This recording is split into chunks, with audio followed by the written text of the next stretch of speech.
So if you're ready, there was a new bundle of joy for you yesterday with the sections of the errors bill. And we're gonna weighed in at 6 pounds, 2 ounces. Very nice. Yeah, well, I somehow feel like I'm at a disadvantage then. oh, you are. How are we going to do this for Representative Thorne? I'll watch and observe. I need to. Do you have the binder from last time? So you have LD 2034 with you? Yes. Okay, well, we're going to be working through some of the ones that we skipped over, and then that's really the basis of what we're doing, is looking at the text of that bill. Okay. Okay. So, but you won't have all the additional information, unfortunately. Okay. But thank you for your perseverance and hanging in there. I'll listen well. Okay, so I think what I'd like to do is go back and pick up the ones that we skipped. LD A9 and section A9 and A10. And they're just going to show up in the bill as two sections that repeal subsections. And these are two definitions inside the Consumer Credit Code in the article on insurance activities by supervised lenders. So when that, Peggy, are these on page 3 of the printed version of the bill that we got last week? Is that where they are? Yes, that's what I see. just want Representative Thorne to be able to track us. Also, I wasn't there on Friday, so I'm not sure where you are in the binder, which I have with me. I think we're in the new material in the binder. we're only new material that we dropped off yesterday. Oh, which is not in the binder. It's not in the binder. Oh, I see. I thought you said you were going back to the binder. Okay. No, these are I think this was in the binder as well. This is It was. The LD was in the binder. That's right, Representative Moriarty. Okay. And then there's also this really handy chart that was in the binder. Although the better chart now is the one that's on yellow paper that was delivered yesterday. Okay, gotcha. Thank you. So everything that was on that white chart has been updated onto the yellow. Great, thank you. Okay, so if I'm going too fast for anybody, let me know. And Senator Keim has joined us. And did you want to do introductions? I'm sorry. Yeah, I think that's a nice idea to do introductions since we're all here together on this sunny Wednesday morning. Let's see. Wow, we have a very full committee screen today. So I'm just going to call on people and ask them to introduce themselves. And Representative Sheehan, let's start with you. Thanks, Madam Chair, and good morning, everyone. My name is Erin Sheehan, and I represent Biddeford's House District 12. And Representative Babbage. Thank you, Madam Chair. I'm sure our Nielsen ratings are very high this morning. My name is Christopher Babbage. I represent House District 8, which is most of the town of Kennebunk. Senator Keim. Good morning, everyone. I am so looking forward to the errors bill. My name is Lisa Keim, and I represent Senate District 18, which is Northern Oxford County. Representative Moriarty. Thank you, Madam Chair. Good morning, all. I'm Steve Moriarty, representing my hometown of Cumberland and part of Gray in House District 45. Representative Rackett. Morning. I'm Lois Reckett, and I represent the ocean end of South Portland, which is District 31. Representative Evangelos. Thank you, Madam Chair. Good morning, everyone. Jeffrey Evangelos, House District 91. I reside in Friendship. Senator Sanborn. Good morning, I'm Heather Sanborn. I represent half of Portland and half of Westbrook, which is Senate District 28. And I'm really hoping, Peggy, that we plow through this just as fast as we did the first half of the bill. I hope so too. Great. Representative Thorne? Thank you, Madam Chair. My name is Jim Thorne. I represent House District 103, which are the towns of Carmel, Herman, and a portion of Etna up in beautiful, sunny, snow-free Carmel, Maine. Mhm. And Peggy and Janet, would you like to introduce yourselves as well? Sure. I'm Peggy Reinsch. I'm one of the Judiciary Committee analysts in the Office of Policy and Legal Analysis. And I'm Janet Stocco. I'm another analyst for the Judiciary Committee in the Office of Policy and Legal Analysis. And do not take my presence here as any indication that I did half of this. Peggy did 99.99 repeating percent of it, but I did work on 3 little sections, and mostly I'm here to learn how this works. And we also are joined by Committee Clerk Susan Panett, who briefly joined us before, and she's here today as well with us. And Representative Harnett. Thank you, Madam Chair. Good morning, all. My name is Tom Harnett. I represent House District 83, which includes the town of Farmingdale and the city of Gardner, where I live. Thanks, everyone. And I'm Ann Carney. I represent Senate District 29, which includes South Portland, Cape Elizabeth, where I live, and a little bit of Scarborough. And with the introductions underway, we'll turn it back over to Peggy for our work on the errors bill. Great, thank you. As you've heard ad nauseum, I'm sure this is like my favorite bill. So hopefully my joy spreads to you as well.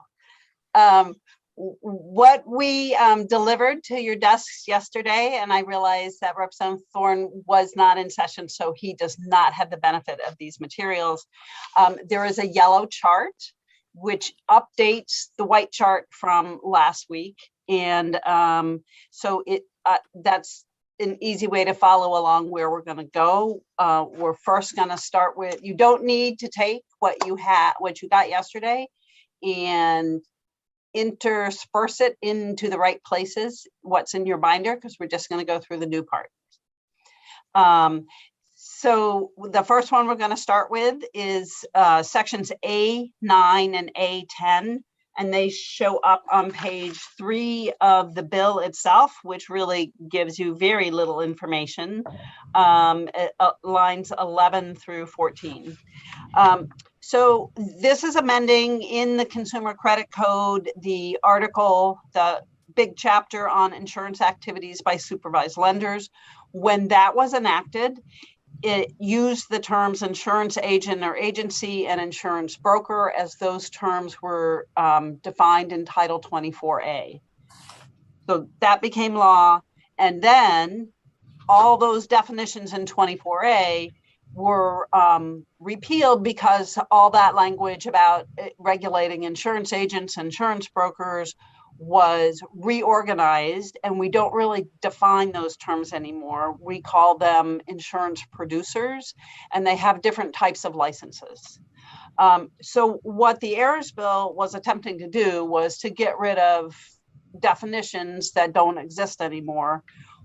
What the preparers didn't really contemplate is those terms, insurance agent or agency and insurance broker, are actually still used in Article 4 of the Consumer Credit Code. So that whole chapter on insurance activities by supervised lenders has not been updated in terminology since the whole reorganization of the regulation of insurance went through several years ago.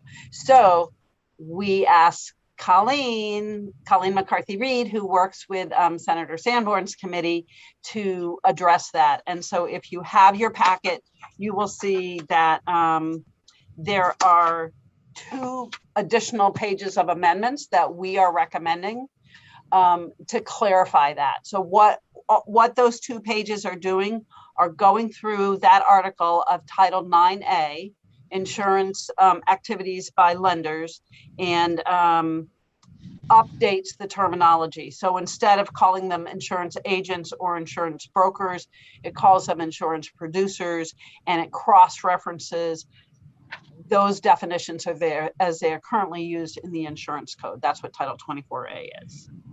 So we can go through each one of those if you'd like, but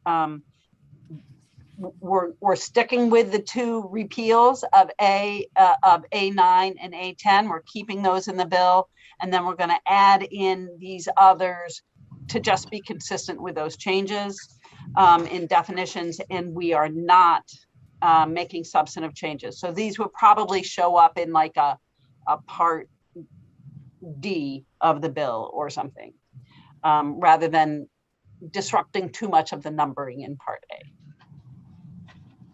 So I hope that's clear, and we can certainly go through it in more detail if you would like.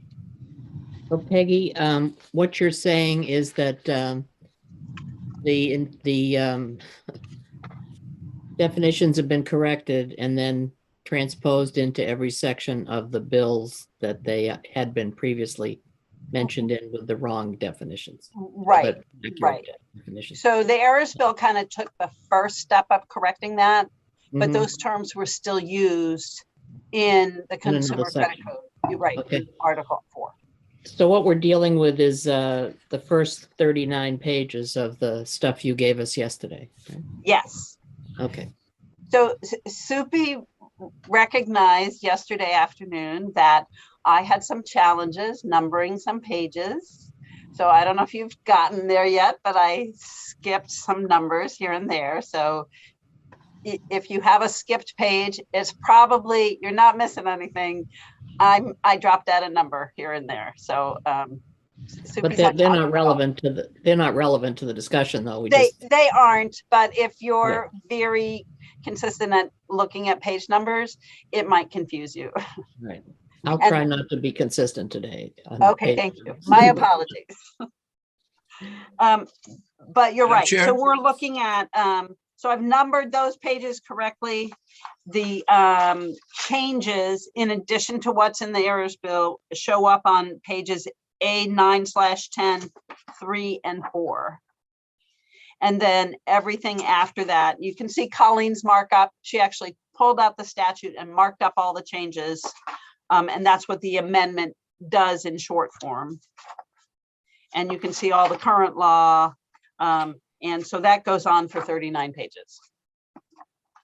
Should we follow the same process we used last time, which is when, I'll get to your question in a moment, Representative, which is when we are all agree with the change and including it in the bill, we just give the thumbs up, and Sure. Because we will be doing a formal vote on this in an actual work session. Right.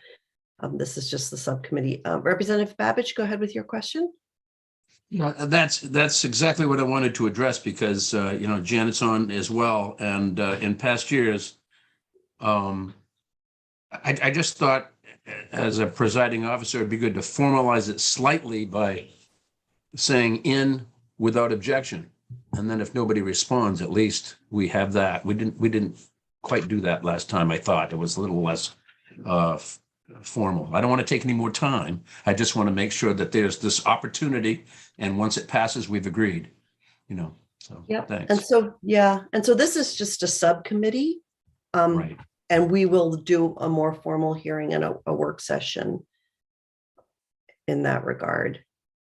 But this process seemed to work really well last time we met. But I was talking about the objections. Transition from one to another. I just thought would be Okay, how about I do Thank this? So A9 and A10 are in without objection. great. Perfect. Thank you. And so what will show up in the chart is in with an amendment.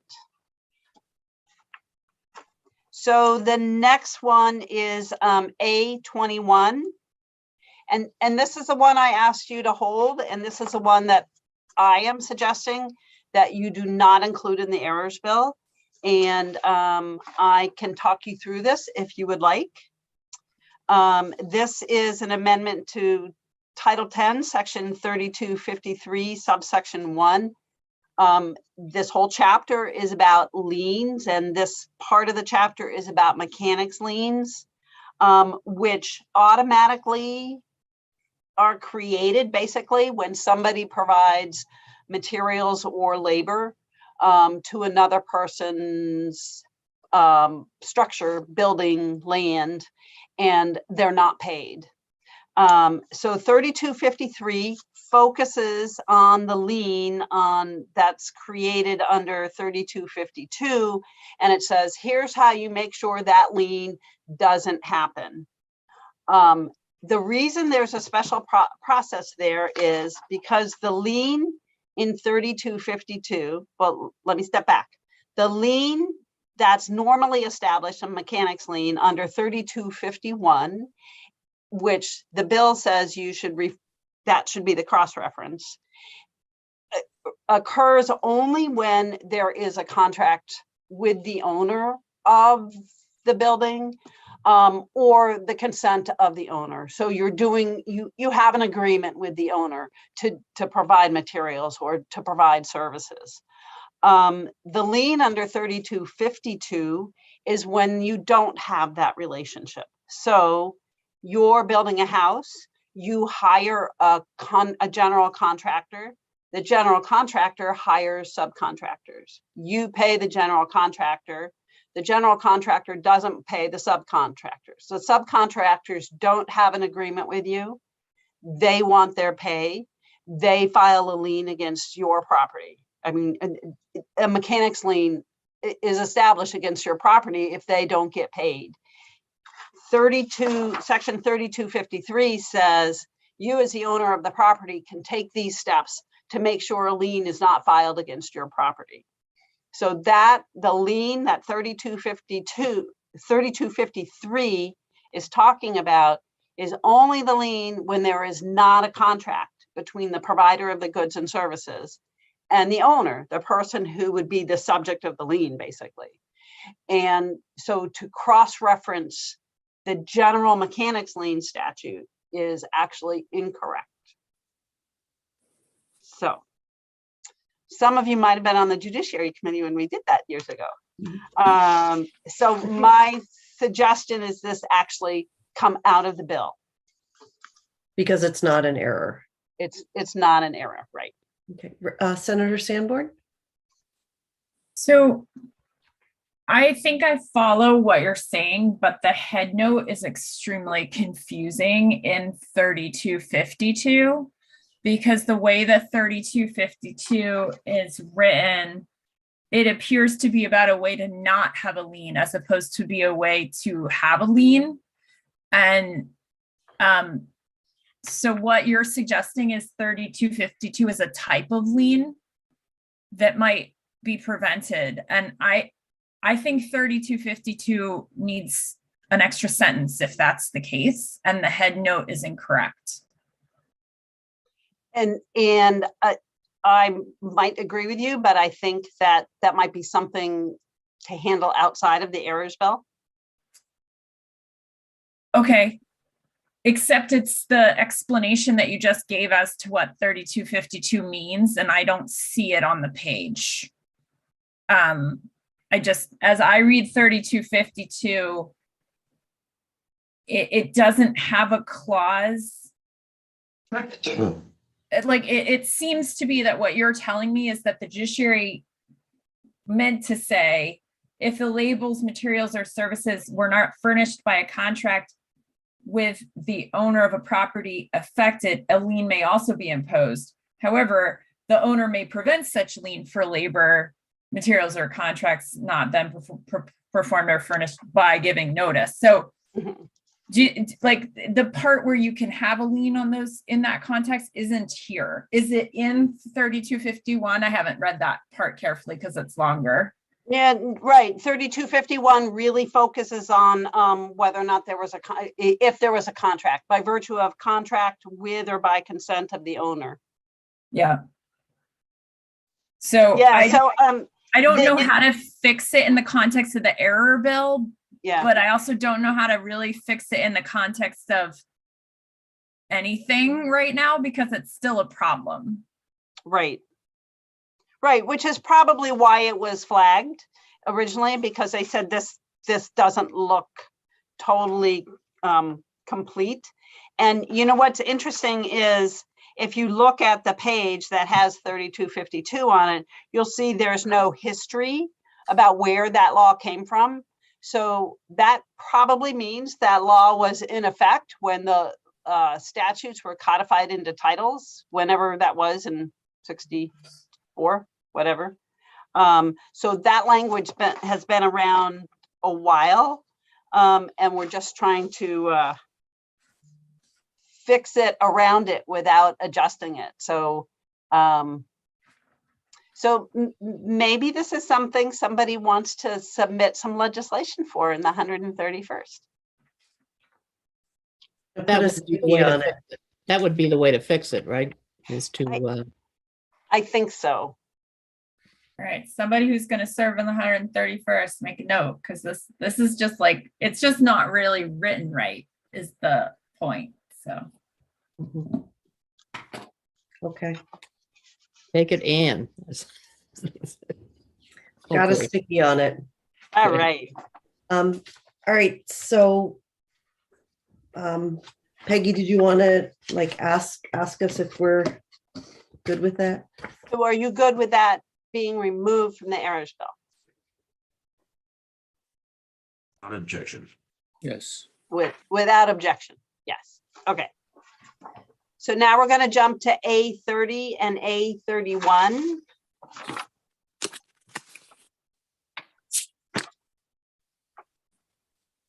And those show up on page 7 of the bill itself. This is really just a conflict where a section of law was amended and also repealed by 2 different bills. So 12304A was repealed by chapter 54 and a new section 12304B was enacted. And at the same time, 12304A was amended to account for a new section that's in an exception to tagging requirements for wild turkeys taken during the fall season. So if you go through the pages, you'll see that on page 3, that's what the current law looks like, because one bill repealed it all and another one amended it to include except as provided in section 12307. And we can show you that on page 8, that's the one that repealed 12304A. And the one that amended it is on page 10, and you can see it added in, and in section 12307, and on page 11, which looks like page 1 because the other one got dropped off, is the exception for fall turkey hunting. So what we're doing is going back and amending the section that remains, 12304B, including the exception for 12307. Excuse me, and we are repealing the remains of 12304A. I have to say for myself, I would be, even though I know this does not require new legislation, my brain is clicking fast to think about what I could do to introduce in the next session, turkey tagging bill of some sort, because it sounds like fun. I think that this seems fine to me, except for the fact that when I first glanced at it, I thought it said beer and deer, and we were tagging beers in the field. So I thought that was kind of tacky too. Very good. So if you don't have questions, Senator Sanborn has a question. Senator Sanborn, go ahead. I have no idea what the substance of this is, other than that I know we have a turkey tagging bill that literally just passed the floor of the Senate, and it may be on the AFA table. Is this in conflict with that bill? We usually run a conflict before the committee does a final vote to make sure, and you're right, we hate to create conflicts between the errors bill and another bill. So I'll mark that as something to double check, but we try to check everything. But thank you. I think Yeah. that dealt with electronic tagging, right? Was that a bill about electronic tagging of turkey? I have no idea. I just know that it has the word turkey in the title of the bill, and it's come through the Senate recently. And I think it was on our calendar for enactment yesterday. So it's probably on the table now.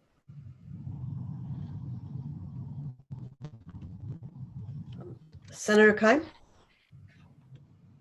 I have just a random question for curiosity's sake. The word elk was written up in the corner and the check mark placed by it.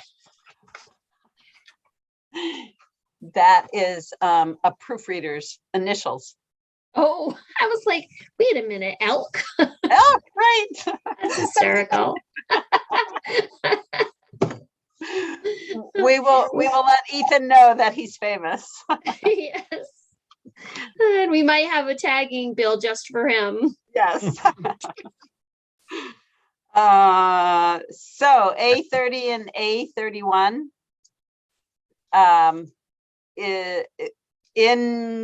Unless there's objection. Okay.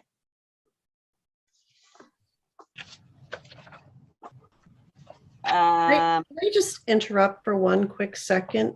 Representative Harnett, we just got a note from Soupy saying that AFA is reviewing judiciary priorities right now. And I think it would be a good idea for one or the other of us to join that meeting. I'm happy to stay here or join that one. I leave it completely up to you. What do you think? I'm happy to stay here with the errors bill.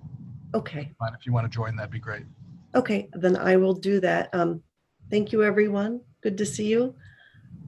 Thank you, Ann. Thanks, Ann.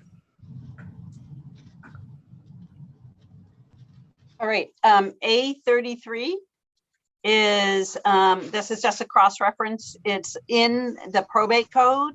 It's a disposition of unclaimed assets being disposed of according to the Unclaimed Property Act. The Unclaimed Property Act was redone a couple of years ago, so it's no longer Chapter 41 of Title 33. It's now Chapter 45, and so this updates that cross-reference. In without objection? Yes. The next one is A34. This one should have my initials on it because I did it in a bill. I didn't correct it.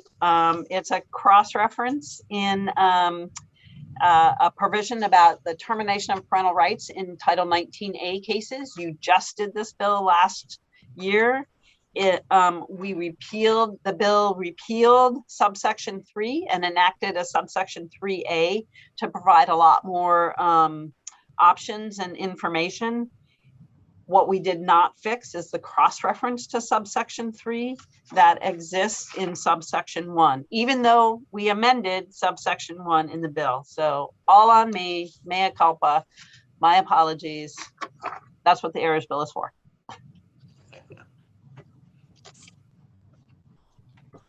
And so you're not saying that we repealed 3 and then we added 3A, and it shouldn't have been 3A if we had already repealed 3?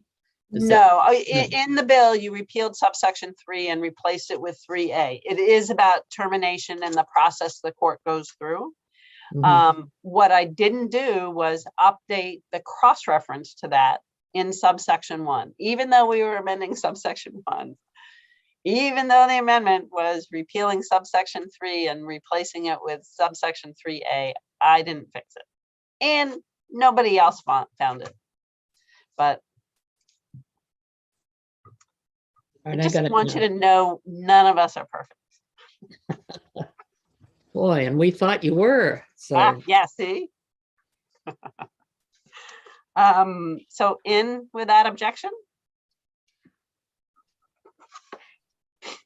And this is why Janet is here, because this is complicated and creative. I don't think it's that bad. I'm hoping not anyway. So A37 is the next section, and for Representative Thorne, this is on page 9 of the bill, starting on line 3. And this is about the definition of immature marijuana plant in the Maine Medical Use of Marijuana Act. And so in 2019, there were 2 bills that enacted a definition of immature marijuana plant. And if you look on page 1 of the information that you could put in the binder if you choose to, but that is not in the binder because you got it yesterday. The first bill in 2019 that enacted the definition said an immature marijuana plant is a non-flowering marijuana plant that measures no more than 24 inches, basically in height. And then in a separate bill, which had a lot to do with hemp, there was the same exact definition enacted, but it added a line that said that an immature marijuana plant does not include hemp as defined in that second bill. So last year's errors bill resolved the conflict between those 2 new definitions of immature marijuana plant by including both sentences. So that was fine and that was great, except at the same time, there was another bill working its way through the legislature that amended the definition of immature marijuana plant. And what it says in that second bill that was enacted is an immature marijuana plant means a marijuana plant that is not a mature marijuana plant or a seedling.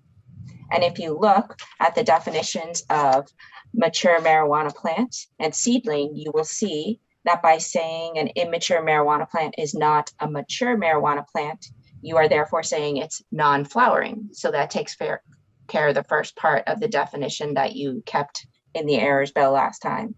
And then when you say it's not a seedling, that makes sure that it doesn't measure more than 24 inches in height.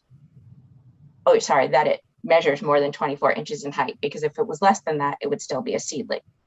So by incorporating the phrases that are defined in the Medical Use of Marijuana Act of mature marijuana plant and seedling, you get the exact same substantive definition, you just use other defined terms. And so the errors bill in section A37 would keep the definition that was enacted in Public Law 2021, Chapter 251, which is this revised one that I've shown you makes use of the mature marijuana plant and seedling instead of the version that came out of the errors bill last time. But really, it makes no substantive change because it was just using some other defined terms instead of relying on descriptions. Thank you, Janet. Are these plants that act in a childlike fashion? Is that why we're referring to them as immature? It's possible that someone could say that about all types of marijuana. I'm not saying I'm saying that, but that is possible. Thank you. So is this indeed an inconsistency? No, right? No, it's not. I was just trying to point out it's very similar to what Senator Sanborn was trying to avoid in an earlier section where there's like a turkey tagging bill going through and you're trying to fix turkey tagging. So the errors bill tried to correct this inconsistency in the immature marijuana plant definition, and it did it beautifully. But at the same time, the VLA committee had a different bill that changed the definition. And so you might be curious, which one should we pick? But if you actually look at it, they mean the same thing. Gotcha. So. Thank you.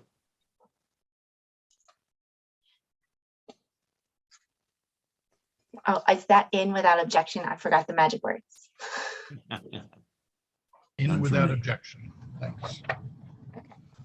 So the next one is also about the Maine Medical Use of Marijuana Act, and it's on page 9 of the bill. It's section A38. And so this is a section that if you remember the errors bill from last time, it's going to be very eerily similar to what happened last time. So this is an amendment to Title 22, Section 2428, which provides for registered dispensaries under the Maine Medical Use of Marijuana Act. And if you look in the current law, which is attached, subsection 1A, paragraph F, and then subparagraph 4, you can see the conflict if you look on page A38-3 in your materials. There are two different subparagraph 4s. The first one, the one on top, was from the errors bill, because it was resolving a conflict between two laws that were enacted in 2019. And so that was how you resolve the conflict. If you look at the second paragraph that's on page A38-3, so in current law, that was a revision to this subparagraph 4 that came out of Public Law 2021, Chapter 367, an act to support Maine's medical marijuana program and ensure patient access. So what it did was it created, it resolved the same conflict that the errors bill had resolved, but it also made a substantive change to the law. So it was the more, it was the actual medical marijuana program bill, and it got rid of the error, but it also said, okay, we're going to look at registered dispensaries, and we're going to allow them to transfer in wholesale transactions an unlimited amount of mature marijuana plants that were grown by that dispensary, including any marijuana products or marijuana concentrate, and they can make those transfers as wholesale transactions to registered caregivers and other registered dispensaries. So if you look at the errors bill version, though, which is the top one in the current law, it had said that you can only transfer 75% of the mature marijuana plants grown by the dispensary over the course of a calendar year. And so the errors bill kept that 75% limitation because it was resolving just the conflict. And when the actual medical marijuana bill went through, the conflict was resolved, but the change was also made and it was enacted. So presumably the legislature liked that change, that those wholesale transactions could be all of the marijuana plants grown in that year, the mature marijuana plants, which as we now know are the flowering ones, and they're very non-juvenile. And so that's the change that the legislature thought by enacting this should be in the law. So what this current errors bill does is it says, okay, we're going to resolve the conflict by adopting the version that was enacted in the substantive law about medical marijuana, not the one in the errors bill. Seems logical to me, which is always scares me when part of the errors bill seems logical to me. So is that in without objection? It is. You only have to listen to me one more time. You should be delighted. So the next one is A39, which is also on page 9, and it starts on line 24 of the bill. And this is a cross-reference issue. So, and this is all in Title 22, Section 2430-G, which is in the Maine Medical Use of Marijuana Act. I don't know why Peggy thinks that's a good thing for me to work on. I've said many times I don't do marijuana in any way. They were just too hard for me to figure out. That's why I gave them to Janet. So I am the BLA staff, but not for medical marijuana. So if you look on in your materials on A-39-4, that shows you the current law where this cross-reference appears. And what it's saying is, so subsection 2 of 2430-G describes when the Department of Administrative and Financial Services may conduct inspections of registered caregivers, registered dispensaries, marijuana testing facilities, and manufacturing facilities. So that's what subsection 2 of this provision of current law is talking about, is all the inspections of those types of facilities or registered caregivers. And paragraph D, the one with the incorrect cross-reference, provides that the department may not conduct inspections of a qualifying patient or caregiver that's operating under the section that's cross-referenced. But if you look to see, well, what is this section is cross-referenced? What kind of caregivers and qualifying patients aren't subject to inspection? You will be very disappointed because you look at the cross-reference and it's a section of law that was repealed. So that leaves you nowhere. So that's why it's in the errors bill. So you have to figure out, what are we supposed to cross-reference? And so if you look, what the staff in the revisor's office proposed is that you cross-reference instead of 2423-A subsection 2, paragraph C, which was repealed, you do the same thing but subsection 3, paragraph C. And so the question is, does that cross-reference that's being proposed in the errors bill make sense? And I would suggest to you that it does, because the corrected cross-reference refers to the provision of law that sets forth all the types of caregivers who are not required to register with the department. And that includes caregivers that are actually themselves qualifying patients, if they're a group of 2 qualifying patients that are members of the same household, and so they're growing together marijuana that would be used by either of the qualifying patients. So in that sense, they're kind of caregivers for each other. So those are all the types of caregivers that don't have to register with the department. And so it makes sense to say that these are the kinds that are not going to be subject to inspection, because if you look at the inspection provisions, the lead-in language all refers to the people who are subject to inspection being registered caregivers, and these are not registered caregivers. They are allowed to not register. So I think that the proposed change to the cross-reference makes sense. So I think it makes sense, but I leave it up to you. So are there any questions, or is it in without objection? Objection from me. Okay. Madam Chair. I think that Co-Chair Harnett is still chairing. I had to jump out. Okay. Go ahead, Representative Evangelos. I just wanted to speak to Janet Stucco, because I'm not sure we're going to have a chance to speak to her again.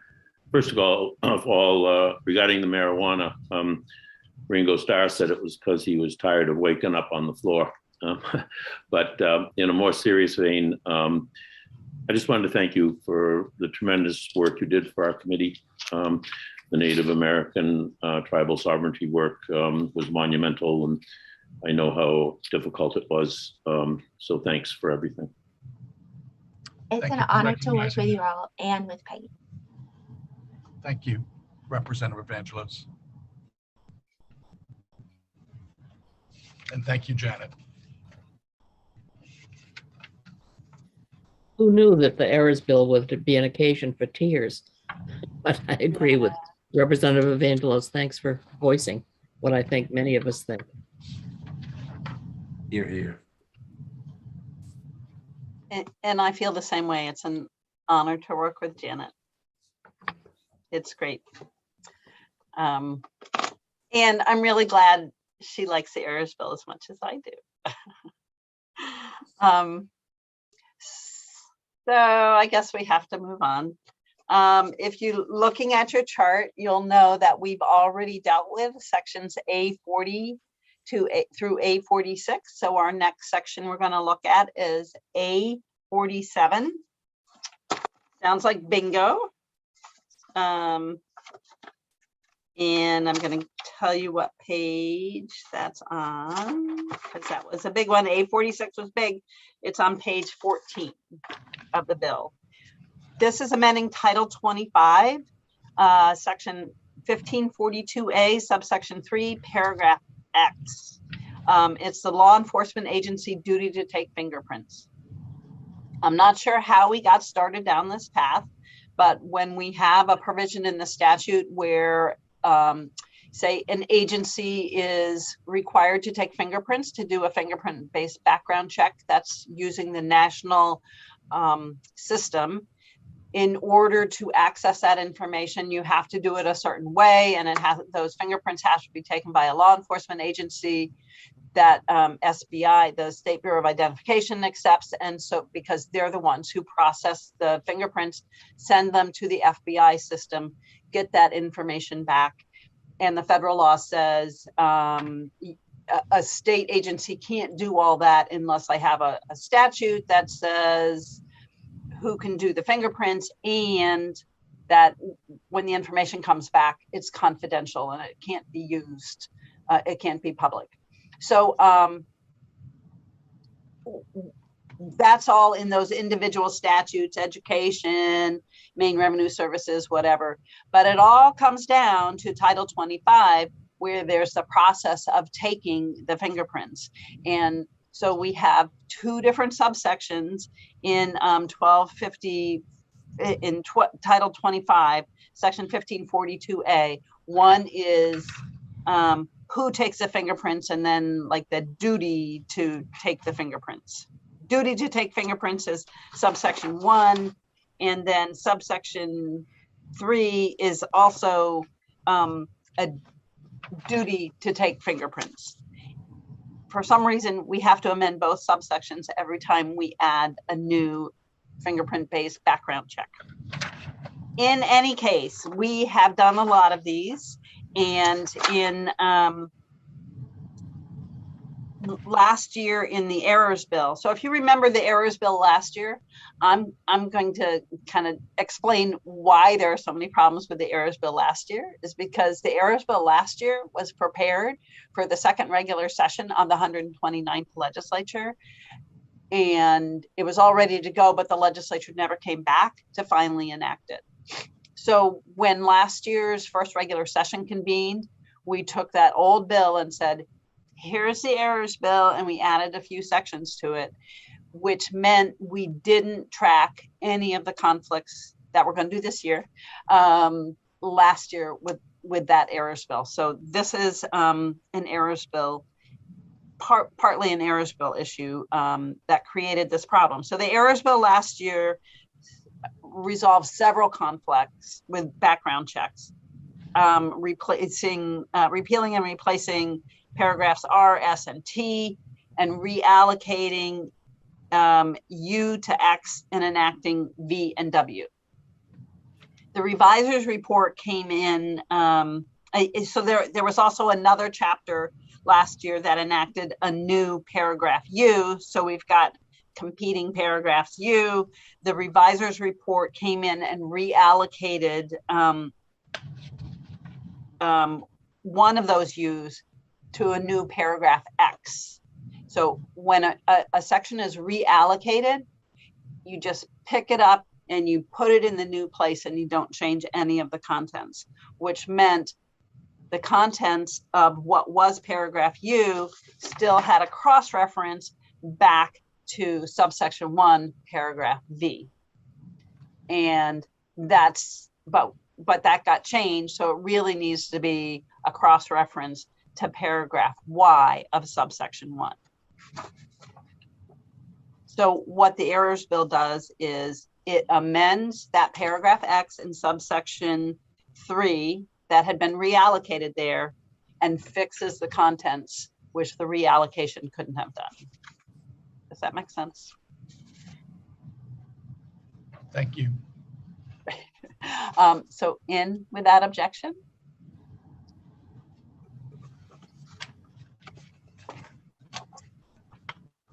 So the next section is A48. That's on page 14 of the bill. This is a conflict. It's unemployment compensation eligibility conditions, able and available for work. One of these bills came from the Judiciary Committee. It was an act to discontinue the use of the terms handicapped, and hearing impaired in state laws, rules, and official documents. And it amended this provision of Title 26 to change individual who is handicapped to individual who has a disability and make two other grammatical corrections. Well, at the same time, there was a bill that went through the Labor and Housing Committee that amended subsection 3, made the exact same changes, but they did a couple of additional changes. They changed regulations to rules, and they changed commission to commissioner. So that created a conflict. This whole big section, all we're doing is fixing those two words, and I'll show you.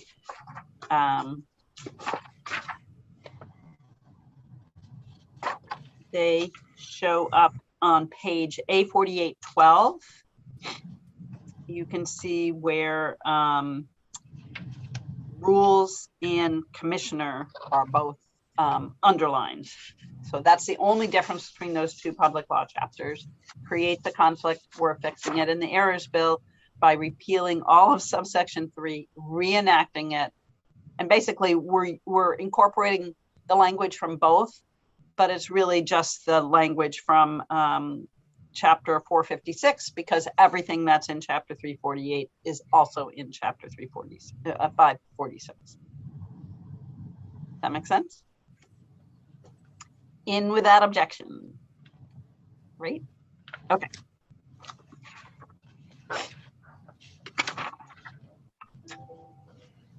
A49 is 2 bills from the Judiciary Committee, amended the same section. One was an act regarding voluntary participation in work projects by inmates who are pre-trial, pre-sentence, and sentence. Actually, maybe that one came from from criminal justice. In any case, we amended the same section. It amended Title 30A. So we're looking in the jail statute, 1606 subsection 1 to provide for voluntary participation by those who have been sentenced in public work projects. They haven't been sentenced in public work projects. The other bill is an act to authorize expanded deferred disposition requirements. That was a Judiciary Committee bill. It cross-references 17A 1902. Whoops, I missed the subsection there. Subsection 1, which allows court-imposed deferment requirements that may include programs run by the county sheriff. There are some counties that are already doing this, and this was just authorizing them to do that. So what the errors bill does is it repeals section 1606 subsection 1 and reenacts it with the language from both of those. Thank you. Do you need more information? The Public Law Chapter 169 shows up on page 6 of your packet. At the top there, you can see the change, including in the head note. And then chapter 338 is on page 7, the right column. You can see the change that the Judiciary Committee bill made.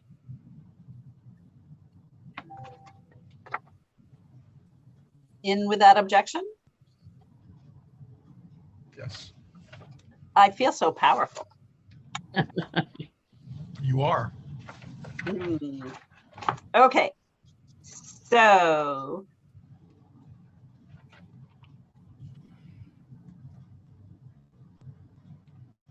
the next one is A50, and it shows up on page 15, I believe.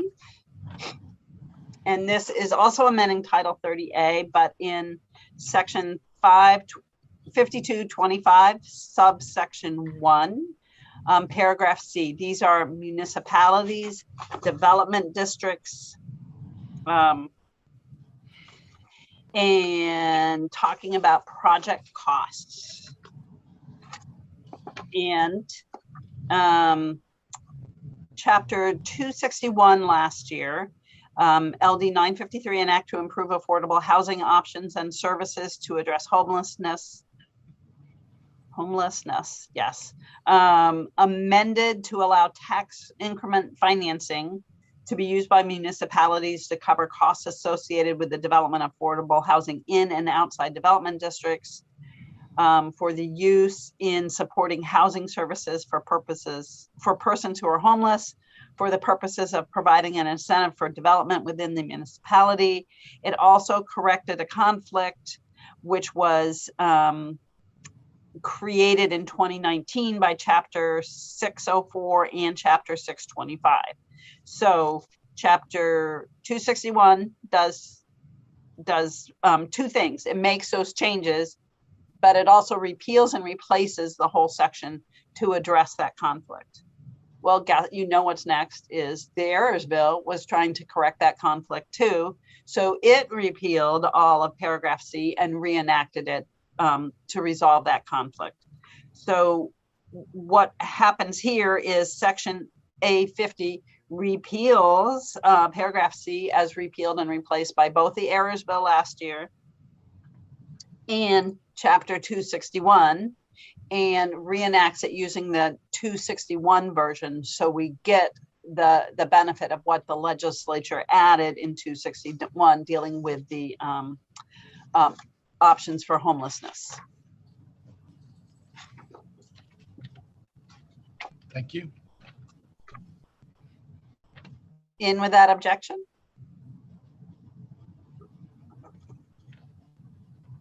Okay, A51 is on page 16 of the bill. And this is one where we think there should be an amendment to the bill. Two different bills. This is a conflict. Two different bills amended the laws governing the practice of dentists. Both of these were in Senator Sanborn's committee last year. Paragraph E in particular provides limitations for a person holding a resident dentist license. So chapter 88, which was LD 25, amended paragraph E to provide for supervised practice in a board approved setting. At the same time, chapter 223, which was LD 76, amended paragraph E to remove the requirement of a sponsoring dentist. So what's printed in the errors bill, and that's obviously on page 2, it leaves in sponsoring dentist. And because I think that's the recommendation that the revisor's office had from somebody working with the board in order to correct this conflict. That might be something that the committee of jurisdiction would want to do, but that's not strictly a technical change. And so our recommendation, until you hear otherwise, is that you should take out the sponsoring and insert in its place a dentist in order to truly incorporate the changes from both of those public law chapters.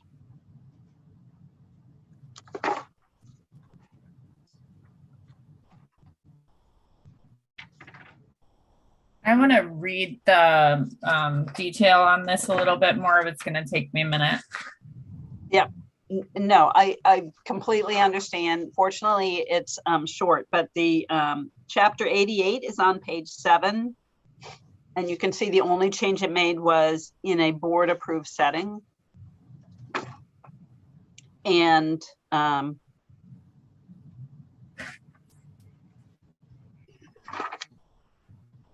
actually, maybe our amendment should be a super.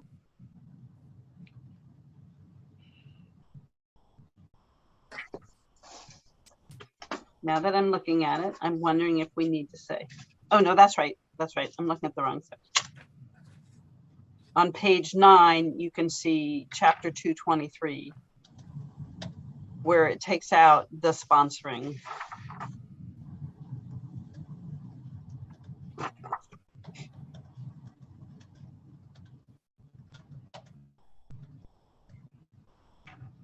One of the disciplines of this process is just like in right to know, we're not examining the substance of, we're acknowledging or ensuring consistency. Right, but this one is a little bit more, there's actually 2 different policies that are sort of reflected in the language. And so I'm trying to refresh my recollection as to what the policy is. And I think that taking out the word sponsoring is correct, because I think we're moving toward defining the word supervision in the other language rather than sponsoring. So I think it's supervision that is the word that's operational here, rather than sponsoring, which I think is antiquated language. Word sponsoring is antiquated, you're saying? Correct. Right. And the context here was really different between these 2 bills. Right. And the the second one, which took out sponsoring, was much more concerned with actually this supervision issue.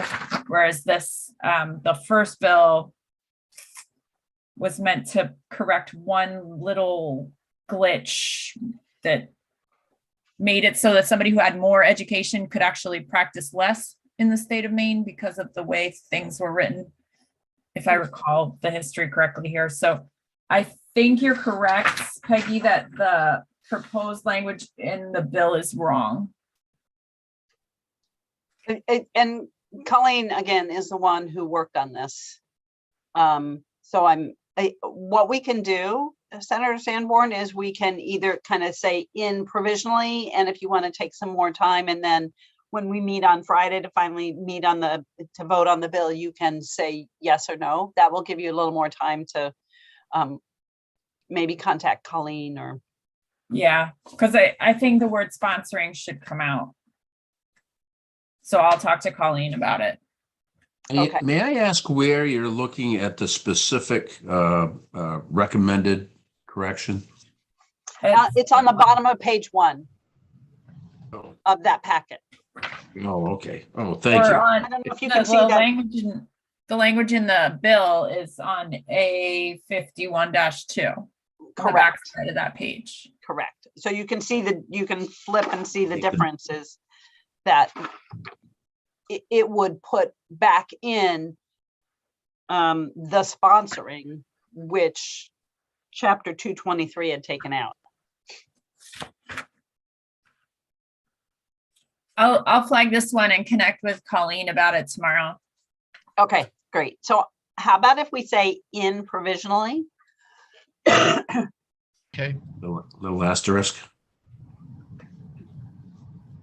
Is one of the options in amended though? Yes. Oh, you're right. Okay. In with amendment.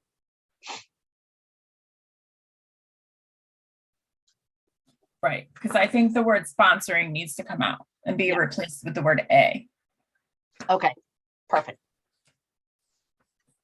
Thanks for that catch, Heather. And I'm sorry, Senator Sanborn, you're talking about removing the word sponsoring that appears on page 16 of the bill at the bottom and putting in just the word A. Right. The So sponsoring. you would really remove the word the sponsoring and replace it with the word A. Just a dentist. Correct. Thank you. Because now it's under the supervision of a dentist.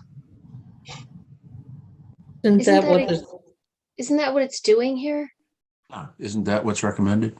Yeah, That's what's recommended on the bottom of page 1, but that's Right. not what's in the bill. Yes, The bill needs to be amended to do that. right. And we're This just giving printed Senator bill didn't do Sanborn that. a little bit of time to make sure that that does work.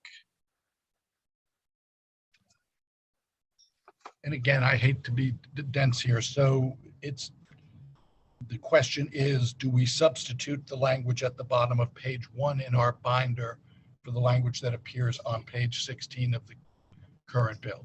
Correct. And so my thinking is that it's in as amended is the correct position for our subcommittee on that. Right.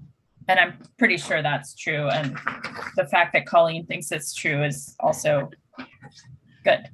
Right. But we'll recognize that there is a question and Senator Sanborn can come back on Friday and say, good. It's all set. Yeah. Okay, great. Okay, thanks. A52. This is children's mental health. Peggy, could Yes. I was on mute. I'm sorry. I started to speak and realized that nobody could hear me. Oh, and now we can't see you. And I'm going to fix that too. If we take out the word sponsoring and substitute the article A, do we also delete the article the? Yes. Yes. Okay. That's my 2 cents for the morning. Excellent. Well worth it. I want to know what teledentistry is. That's what that last bill is. I'm like, how do you do Right. teledentistry? Not in my mouth, I'll just say. Could show you, Lois.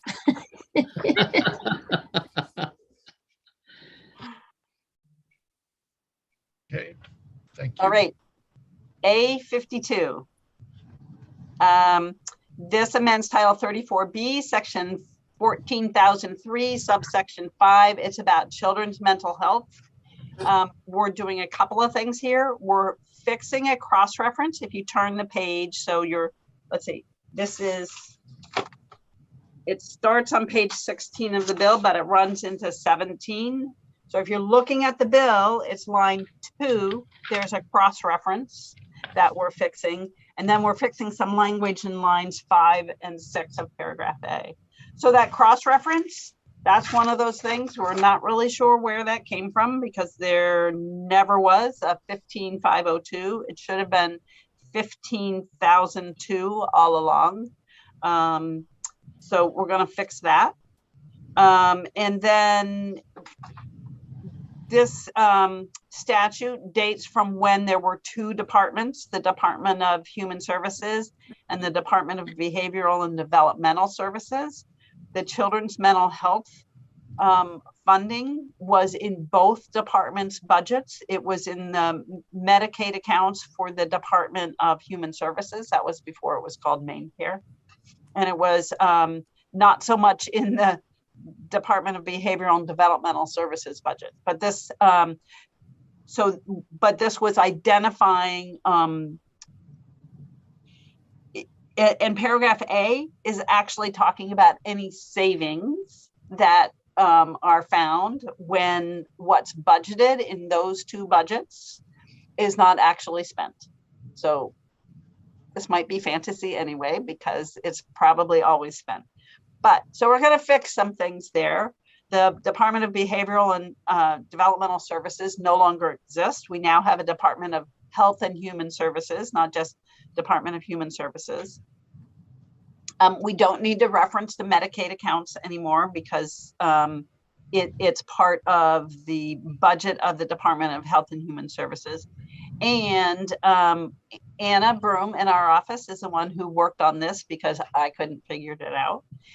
She noted that we also need to change the word budgets, because we're no longer talking about 2 different departments. So it really should be from funds within the budget of the Department of Health and Human Services.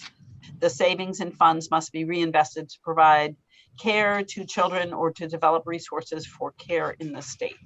So that is the language that Anna has recommended in the middle of page 1, changing budgets to budget, but going along with the other changes that are proposed in the bill. So fixes a cross-reference, fixes the references to the departments, and makes that a single budget. So Peggy, is that in as amended then? That would be the appropriate, yeah. Thank you. So is that in as amended without objection? Yes. Great. We're getting there. I have to say, you're causing me to have flashbacks to the time when I worked on Governor King's transition team, trying to find a new commissioner of, at that time, 2 departments. Yeah. Crazy time. So this one's really easy. Title 35A, Section 3154. It's the state energy storage policy goals. It's a cross-reference. It cross-references the governor's energy office that says it's established in Title II, subsection 9. We all know that what comes after title is section. And if you look on the next page, you'll see that the governor's energy office is created in section 9 of Title II. So we're going to change, the errors bill changes the word subsection to section. And that is in section A53. It's on page 17. And that correction shows up at the end of line 33 and the beginning of 34.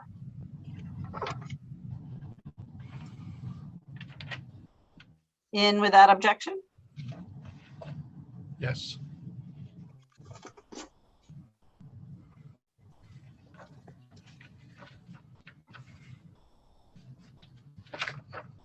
So I'm not really sure how this showed up on somebody's radar, other than the revisor's office is going through all the statutes and removing gender-specific terms.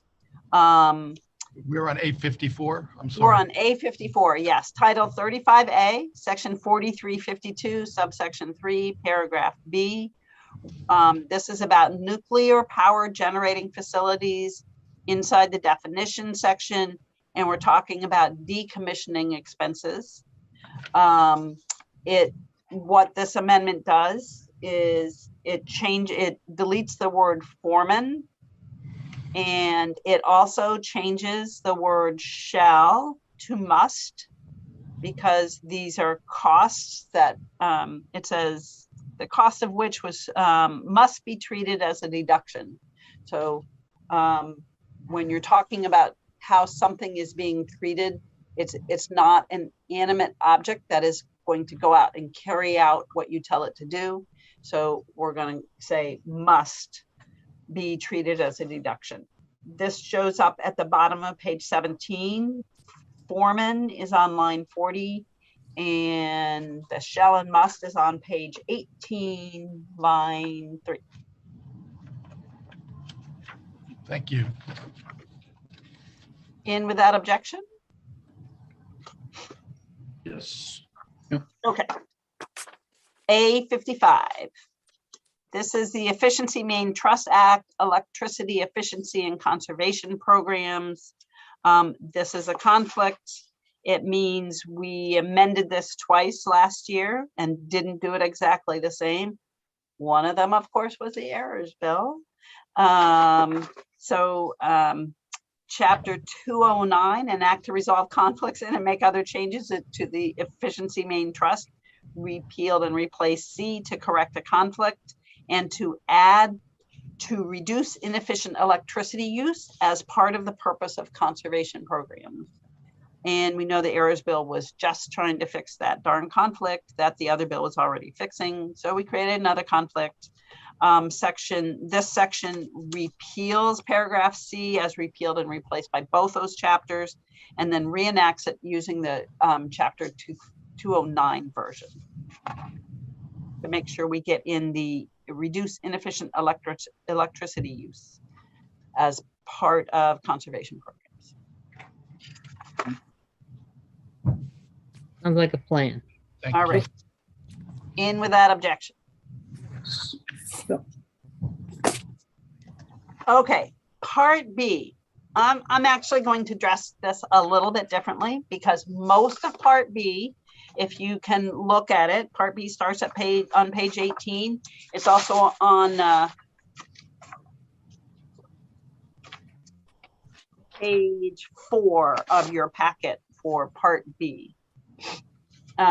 So section B1 does two things. One of them is correcting the cross-reference in 34A 1210B subsection, in the correct subsection. All the other sections are correcting that cross-reference. What we're talking about, what we're cross-referencing there, this started out as community corrections, the community corrections fund, the community corrections incentive fund. It's now called the County Jail Operations Fund. We have, over the years, repealed and replaced those sections going forward. So there isn't always a direct link from what it used to be in Title 34A, 2010A to 2010B to 2010C, because we didn't catch all that progression of change. But the good definition where we want to be now is 34A section 1210D in all of those places. And where a subsection, where it used to be subsection 6 of 1210B, it's now subsection 5 of 1210D. So that's what B2 does. That's what B3 does. That's what B4 does, and that's what B5 does, is correcting those cross-references to what is now the County Jail Operations Fund. We will double check that, because I'm not sure if this is being amended this year again. But B1 does something else. B1 also includes a cross-reference to 2 sections in Title 12. If you're looking at the bill, it's line 17 on page 18 of the bill. If you're looking in the packet on page 4, it is line 17. So that it's not anything mysterious other than it's catching up cross references. These we're looking in Title 4 in the Superior Court funds. That's what section 116 is. And here's the revenue that goes into this account. Comes from these different places. So fines, forfeitures, penalties, fees, and costs, except as otherwise provided under this list. And one of those lists are fish and wildlife, the Title 12 fish and wildlife and marine resources fines. In section 3055 of Title 12, they went into a separate fund, and they continue to go into a separate fund under section 10203 of Title 12. And so that's what we're fixing, the cross-reference. What used to happen under 4508 under the marine resources laws no longer happens. So we're not fixing that cross-reference, we're just deleting it. So that in a nutshell is what the next 40 pages tell you.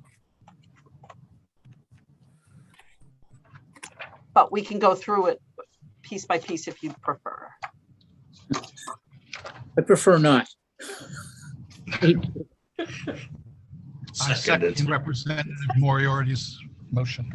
And I do want to thank Anna Broom for going through this. This actually took her quite a long time to track down all those cross references that ended up with the jail operations fund. So with that objection? Yes. Yes. Okay. Now, so Representative Thorne will not have these in front of him because these are what we call the supplementals. They are not prepared for the bill. They're not included in the bill for a couple of reasons. One reason might be that they are substantive and the revisor's office is not authorized to put substantive changes in the errors bill. Just technical, doesn't change the effect of the law. They could also have come to the revisor's office after their deadline for getting things prepared for the errors bill. So they might be technical changes that just didn't make it time-wise, but they're here for you to consider. Or they could be things that people raised with the committee to say, here's an error that we know needs to be fixed. Can you please take care of it? Or it's something that somebody in my office identified as an issue that needs to be resolved. Our kind of role is if somebody gives it to us, we are not the gatekeepers. We do not say, we will not present that to the Judiciary Committee for you. We say, we will analyze that and we will tell the Judiciary Committee whether or not it's substantive. It's up to the Judiciary Committee to decide whether or not to go forward with it. Although the bill is not supposed to include anything that's substantive, you can make substantive changes if you think those are necessary. And actually one of these sections comes from the Criminal Justice Committee because they do want you to make a change, and there's a memo in here that explains that. So it really is up to you. And the practice is to really flag it for everybody else on the floor of the House and the Senate that this is a substantive change that Judiciary Committee thinks is appropriate to go forward. So they trust you that everything else is technical and this is substantive. Peggy, okay. Could you stop for just a sec? Because I'm afraid I might be lost. In spite of the fact I've been sitting in the same damn chair for an awful long time. Anyway, I'm looking at the errors bill B1 part. Was that already done with the previous discussion? Yes. Yes, okay, All that's, of B. I'm not crazy yet. Okay, So You're not crazy yet. not yet. Okay. I'll now make you now I'm crazy up to with the next few sections. Okay. to follow up on Representative Reckitt's question, Peggy, Yes. are we at C1 to C3? Yes, we are. Okay, I was lost. Well, thank you for that question. I was lost too. Okay, so I See, was just giving you the preference of what you're going to see and see. yes. And if I So- could, may I ask a question? Just Peggy, could you, this is significant responsibility on this particular part. How does this happen to be before us? Is this something that's gone through the process and is now out of criminal justice's hands, but they recognize something that they want addressed? Yes, and I'll get to that. It's not C1 and 2 and 3. I don't remember. Maybe C8.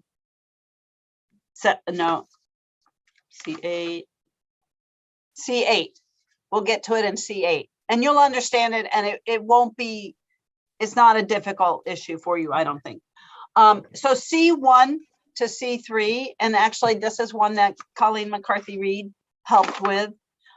This is one that the revisor's office identified as a conflict, but recognized that this was actually a substantive change to fix it this way. And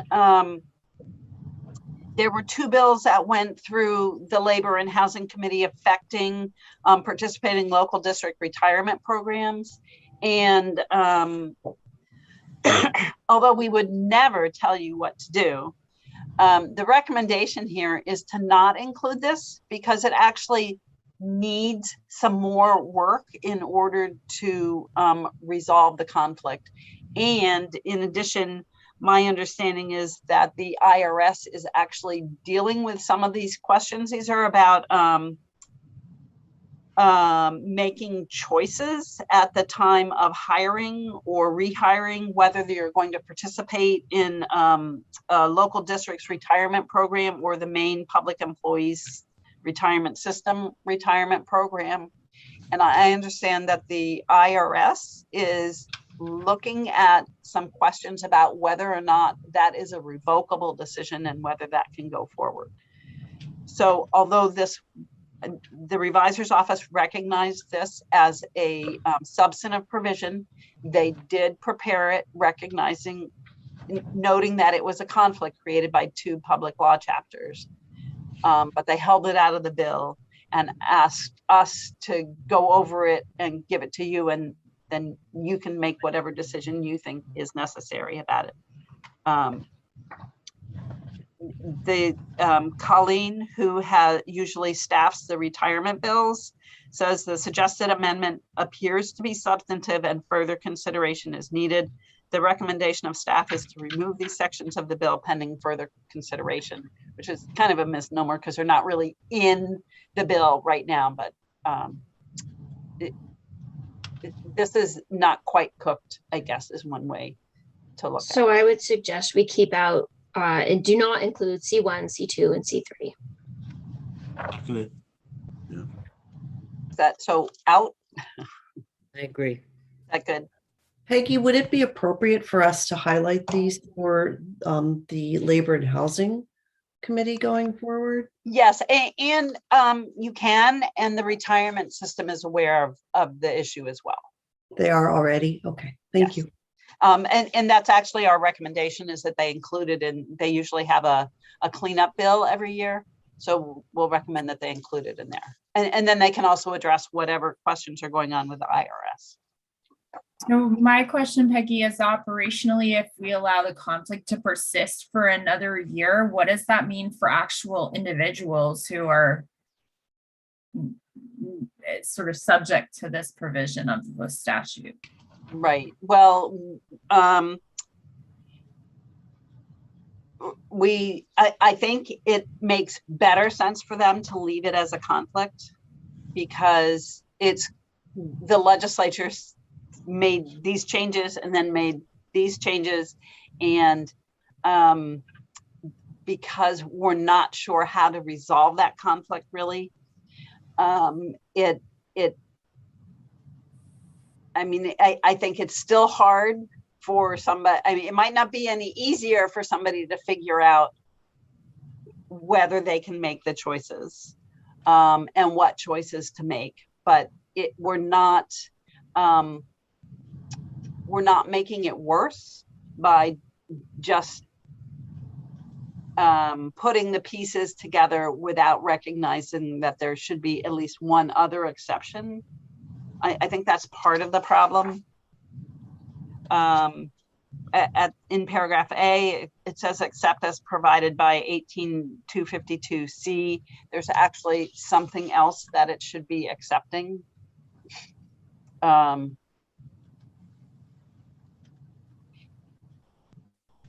So, I mean, I realize they went into effect last year, or I'm assuming they went into effect. They were enacted last year. Sometimes it's easier just to have that conflict on the books, especially if it's a substantive conflict. I apologize that we can't fix it.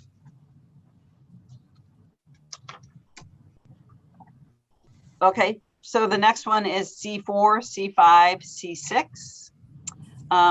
This one has actually been kicking around for quite a while. It's amending language within the Finance Authority of Maine's Municipal Securities Approval Program.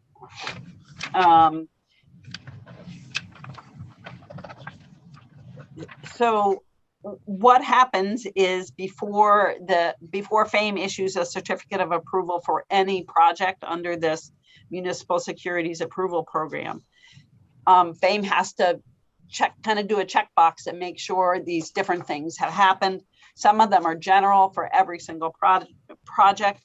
Some of them are very specific for different projects that are identified in other places of the statute. We're looking specifically, although it's amending 3 paragraphs, we're looking specifically at paragraph K, which refers to water quality projects whose, if you go back to title and cross-reference title 38, 451, subsection 1, paragraph B, which... Peggy, I'm Yes. sorry, I'm totally confused again as to where we are. Okay, we're on sections C4, C5, C6.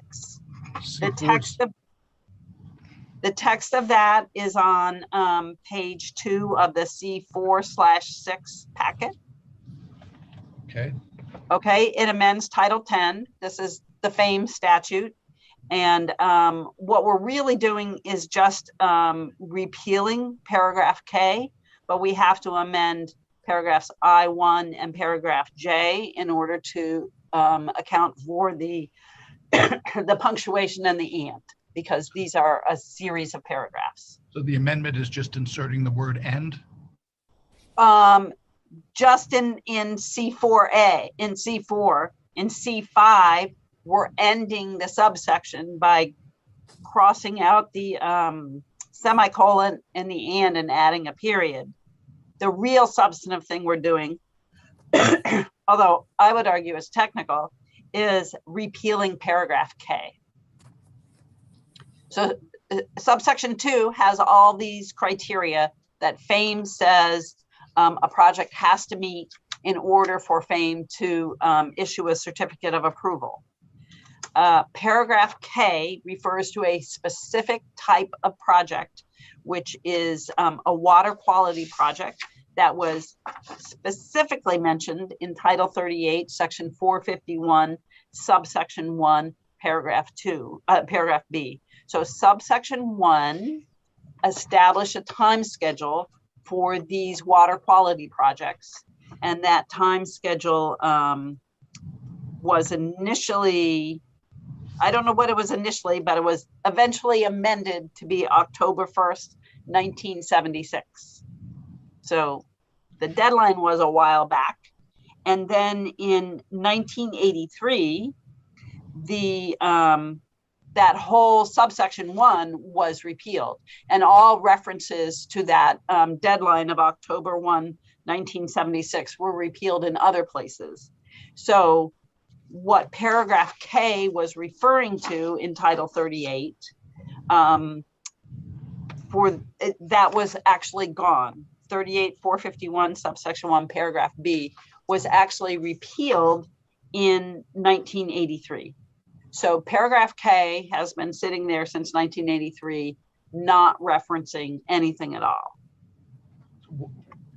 I contacted Bill Norbert at FAME, and he had their counsel look at it, and they agreed that paragraph K doesn't apply to anything that they have anything to do with anymore. And so they thought it made sense to repeal that. Yes?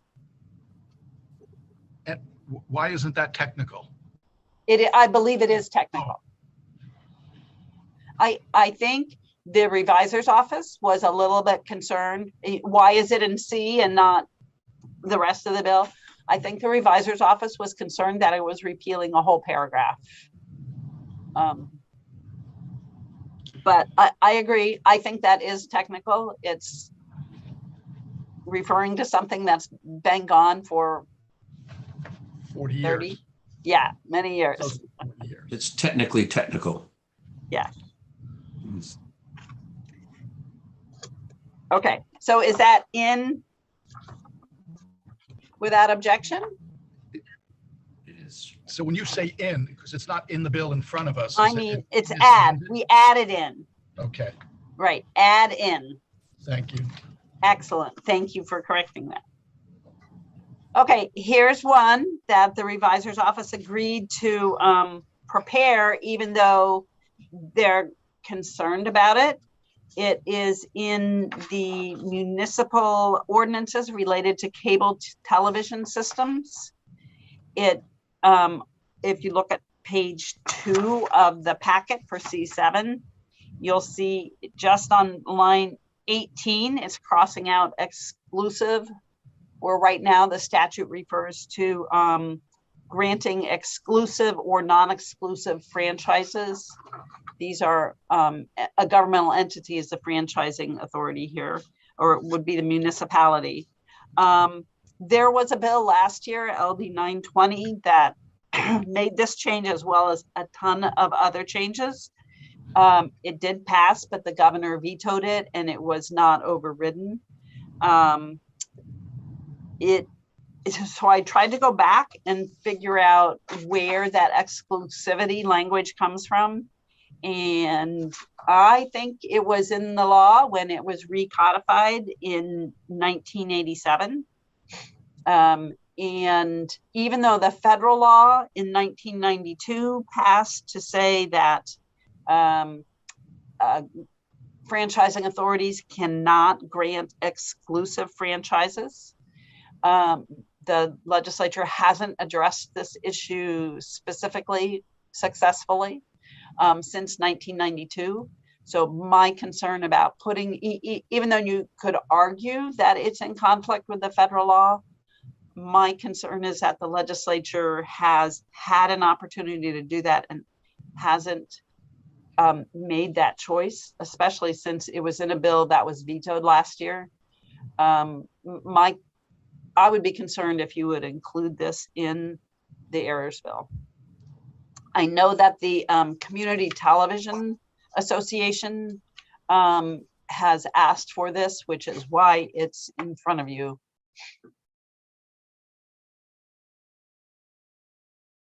My vote is not to include it. I agree.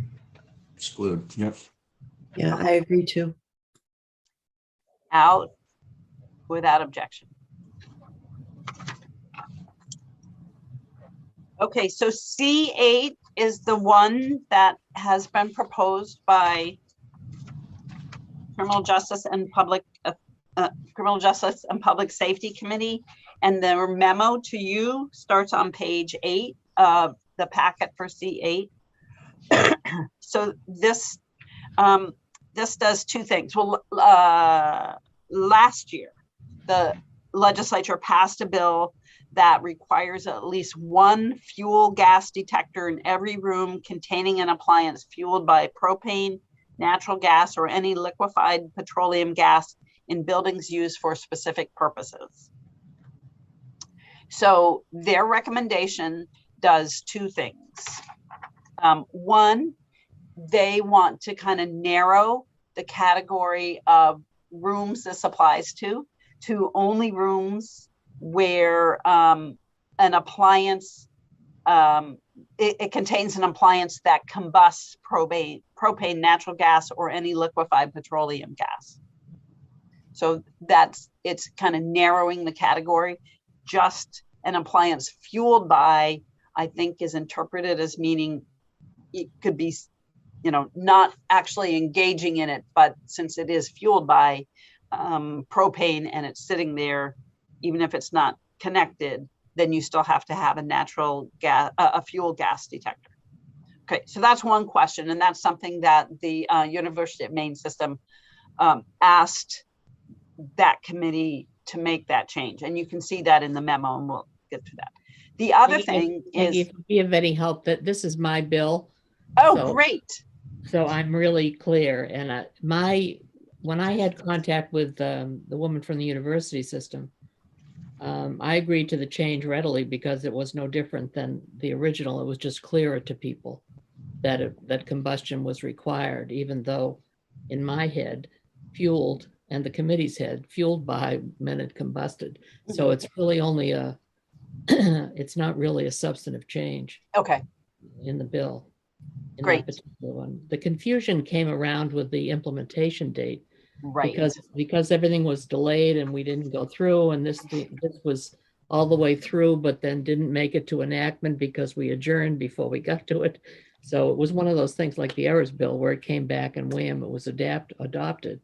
The problem was that the dates didn't work at that point. And so I was flooded with people the 1st of January this year saying, well, what am I going to do?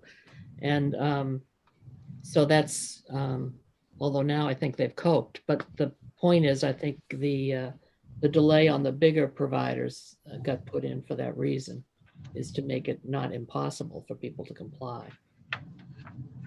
Right. So these dates are not actually, believe it or not, a substantive change, because if you look on page 7 of this packet, you'll see that the application date of Representative Reckitt's bill actually says these paragraphs F, G, and H don't come into effect. They don't apply until shall comply by January 1, 2026. Yeah. That's in an unallocated section of law. Anybody who called up the state fire marshal's office was told the same thing. Here's your application date. Here's the date you have to comply. But if you're just reading the statute, you don't know that. So what the Criminal Justice Committee was saying is take those dates and apply them right in the statute. So anybody who's looking at Title 25 knows that if it's a business occupancy, they don't have to comply until January 1, 2026. They can ahead of time, but that's their date that they have to be in compliance. Peggy, what you're saying is, and I'm sorry, I'm so dense on this, you're taking the date that already exists in unallocated language and just putting it in the statute so everybody knows what their obligation is. Absolutely. And that is a technical change in the. That's a technical change. Representative Record is saying that the correction fueled by to that combusts is really intended to be the same meaning. It's just that that's what some people thought was a better way of describing when this applied. If I may, yeah. Go ahead, Heather. Representative. So I actually own a business that tried to figure out how to comply with this statute on January 1st this year because there were press reports about the issue. And so it was flagged for us by our plant manager. And we had quite a bit of trouble figuring out which rooms in our facility would be required to have one of these, because all of our heating is provided by forced hot air that is fueled by natural gas. And so that is the distinction here. It's the appliance that combusts that triggers the place where you need the fuel detector, not the vent from the heating system. And that is really, really critical. because in a big facility like a university, or even in a small business like mine that has a number of different rooms, it was incredibly difficult for us to parse out what we were supposed to do. And these fuel detectors are neither free nor all that easy to figure out how to place everywhere. And they don't need to be everywhere. It would be overkill. So this is a situation where it might well be a substantive change, but we have all the backup here from the Criminal Justice Committee that says, we did all this work and we need you to tuck it into the errors bill because we don't have another vehicle to fix it right now. And here's all the votes. And there's actually like a vote behind it and all of that, which is really, really different from C1 through C3. So I think we should include it in the bill. I was going to say exactly what Heather just said. You know, for instance, in my house, which is entirely fueled by natural gas, I'm actually, they're sitting right behind me. I have 3 gas detectors that are going in my furnace room, my kitchen where I have a gas stove, and my office that I'm sitting in, which has a gas fireplace. So I'm putting in 3 detectors in this house, even though I'm not required to as a single family occupancy household to do that. It just makes sense to me if I believe in what I was trying to do. So, and I also managed to get them, which is also a big deal, but that I'd have more hints on if you get to that place. Yep.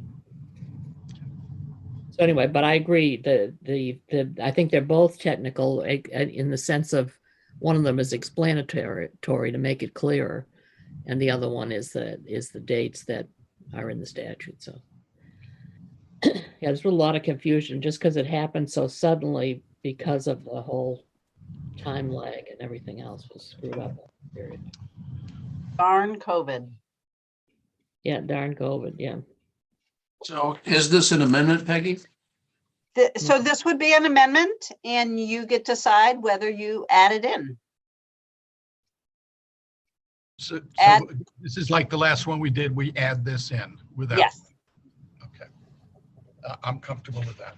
Okay, add in without objection.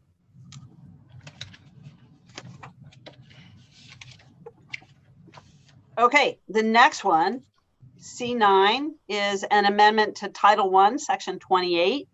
It's the northern boundary of the state. There was an incorrect transcription.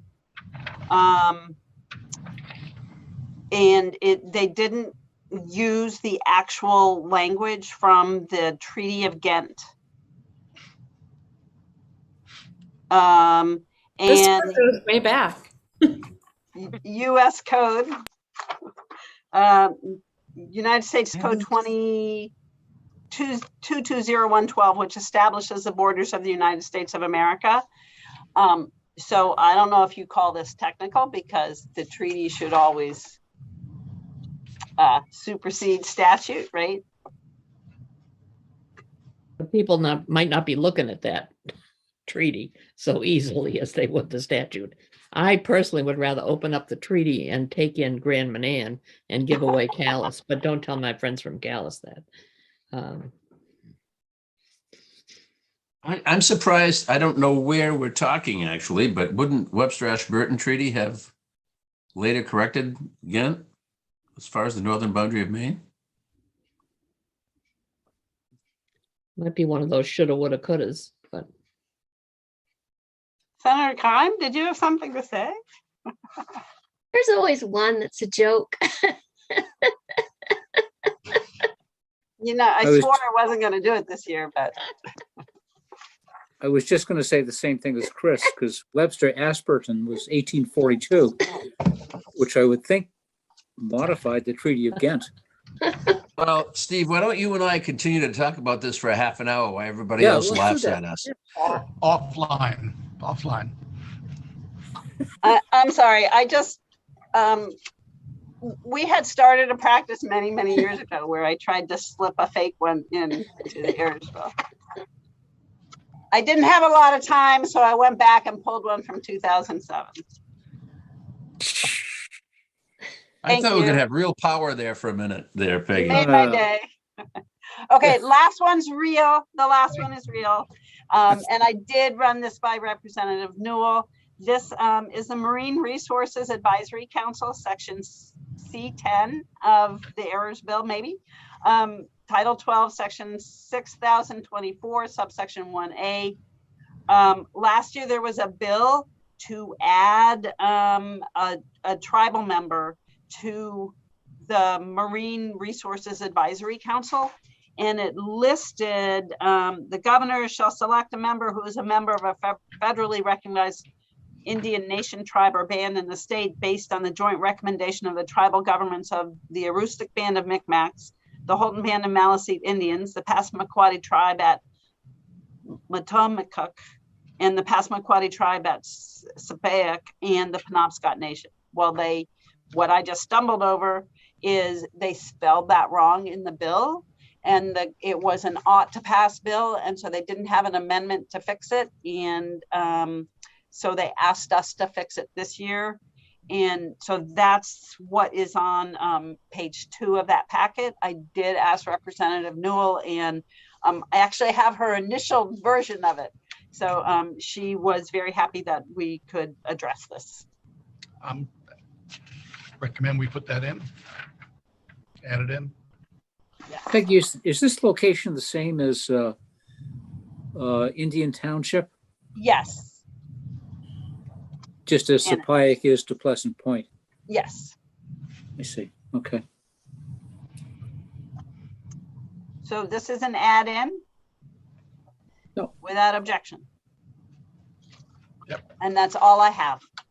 Thank you. You. Is that all you have? Because we're now done, except for the things that we pointed out we're not done with today?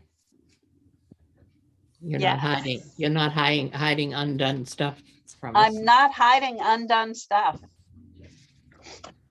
And I have to say, you caught me with the joke because I wasn't aware that there would likely be one, but I'll be ready next time. I was taking notes on it, so I clearly had no idea that it was.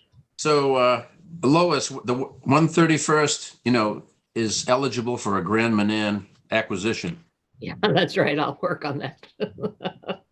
And then Yeah. a ferry, we could have a ferry out there. That'd be better. Let's add We Campobello could to that annex the too. Canadian National Ferries. That'd be good. No problem there. Nobody be objecting, right? And Peggy, you had mentioned that you had nothing for us, but you said that Senator Keim, due to unavailability on Friday, wanted to bring up a topic. I think so. I hope I didn't speak out of turn. No, yeah, if I could. Sure. One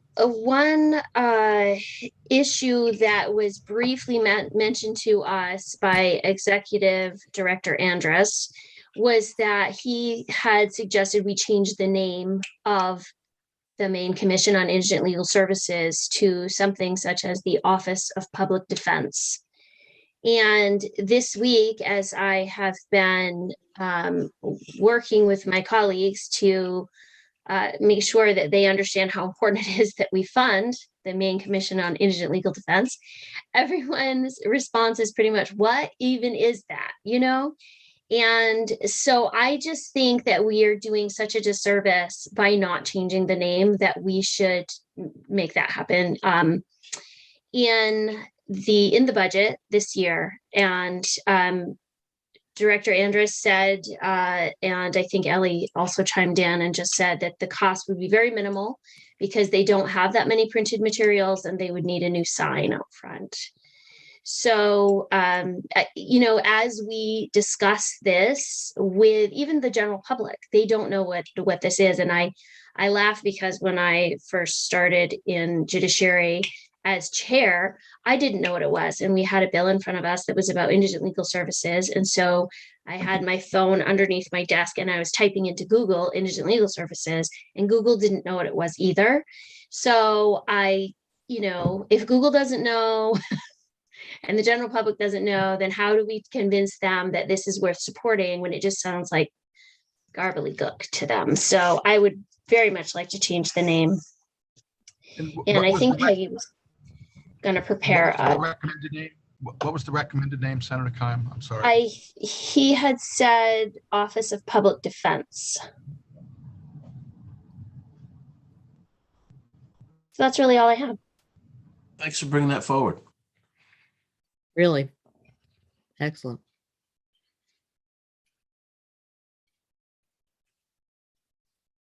May I ask a question, Peggy, with respect to that recommendation? One, how do we accomplish that? And two, does that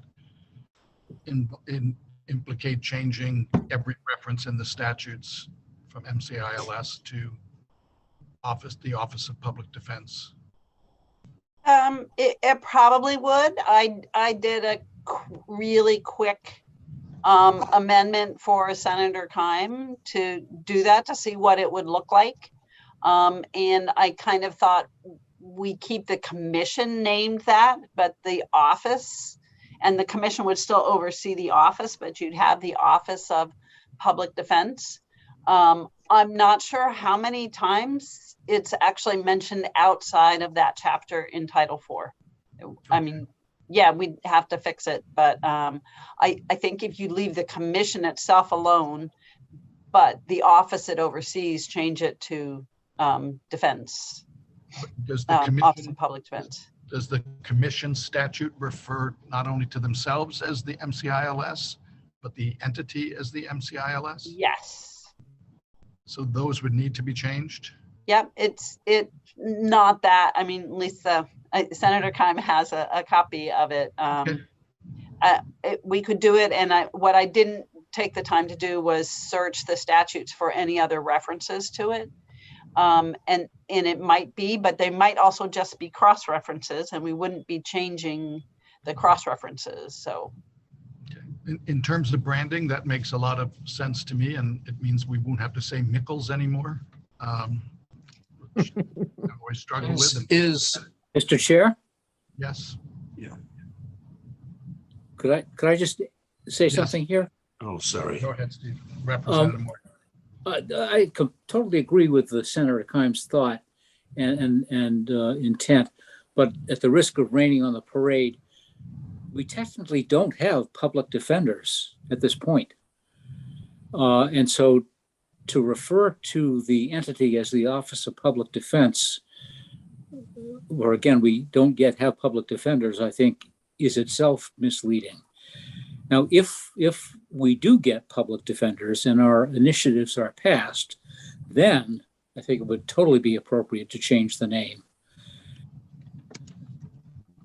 So Chair? I just, Thank you, Representative Moriarty. Senator Sanborn, and I missed your hand apparently. Thanks. So I strongly agree with Senator Keim and disagree with Representative Moriarty. And I think Senator Keim has well articulated part of the reason why we need to make this change in order to try to drive the narrative forward and not simply wait until some magical moment in the future. We actually have to move the needle. And if this language change can help move that needle with regard to her caucus or with regard to any other folks who might need to understand what we're talking about, I think that it's a worthy change. I will also say that I think it is a misleading word in and of itself, or name in and of itself, because the Commission on Indigent Legal Services doesn't encompass civil legal services. It only encompasses criminal legal services. Mhm. And I've been tripped up by that this year, or this session, because when I think of indigent legal services, I would think of all legal services for folks who can't pay for them themselves. And that's actually not what this office does. And so I think we should change it because it is the incorrect term of art, because civil legal services are not encompassed. Thank you, Senator Sanborn. Representative Evangelos? Thank you, Mr. Chair. I know this is small potatoes and let's not get bogged down on it, but I have to totally agree with Representative Moriarty. We are not a public defender office, and until we are, we shouldn't be changing our name to indicate we are, especially sensitive to the fact that we're sitting on this lawsuit And I don't want to make a cosmetic change that we change the name and didn't change the substance of what has been accomplished. We'll see what happens if we can get the Kennebec and Somerset County offices up and running. But given the lawsuit, given the Sixth Amendment Center report, I'm not going to support a name change that's clearly misleading. We provide public money for private lawyers. That's what it is. I can't support a change until the substance of our reforms get enacted. Be happy to revisit it at that point if we have a public defender. But especially in light of the lawsuit, people will get the wrong idea that we're trying to change the name to act like we've done something. And let's see what happens after April 20th. But Representative Moriarty said exactly what I was going to say. Thank you. Thank you, Representative Evangelos. Senator Carney. I think Representative Babbage was ahead of me in the queue, and I'm happy to defer to him. Okay, it's hard for me to tell who pops up first. Representative Babbage. I guess I'm on. Is that right? Can you hear me? Sure. Thank you very much, Senator Carney. It'll be quick. I think we do have public defense. We just don't have public defenders. But I understand what is being said by Representative Moriarty and Representative Evangelos. But we're also not a police or a military office, or it is not. So you know, I was just wondering and wanted the committee to think over whether it would be an office of public legal defense, because that's accurately what it is. But anyway, I hear you. I'm not opposed to the name change. I think it's a good idea. Because we do have defense of the public. We just don't have public defenders. Thank you, Representative Babbage. Representative Carney, and then Senator Keim again. Yeah, thank you. I just wanted to note that I both agree and have the same concern. I agree with Senator Keim, and I also have the same concerns that Representative Evangelos does. But I think on Friday, we'll have more. By Friday, we'll hopefully have more information. I do think that the executive director has indicated that we'll always, to some extent, have a hybrid system. And it seems like this new title would be broad enough to indicate the scope of that hybrid system. So I'm inclined to support it, but I think we need a little more information that I think hopefully we'll have by Friday. And thank you for pointing that out, Senator Carney. I know I've allowed the discussion to go on, but we'll have the proposed amendment in front of us on Friday for a fuller discussion. Senator Keim. Yeah, I understand words are always matter, of course, but I guess I was just looking at public defense does seem what we are doing, right? We are providing public defense. And so it isn't meant to make it look like something that it isn't, but I was in fact, in favor of it because I was trying to help people understand what it is. And so I can't be here Friday, and I meant to actually allow Peggy to share that amendment with you all today, and I just didn't get to my email fast enough, but I won't be here Friday because I already have GOC and another commitment as well. So, but yeah, so thanks for the discussion, and I'll just wait and hear what you guys come up with. Thank you, Senator Carney. Yes, Senator Keim, would it be okay with you if Peggy screen shared it with us now? Is that possible? I think it's possible for her, yeah. Yeah. Thank you. That's great.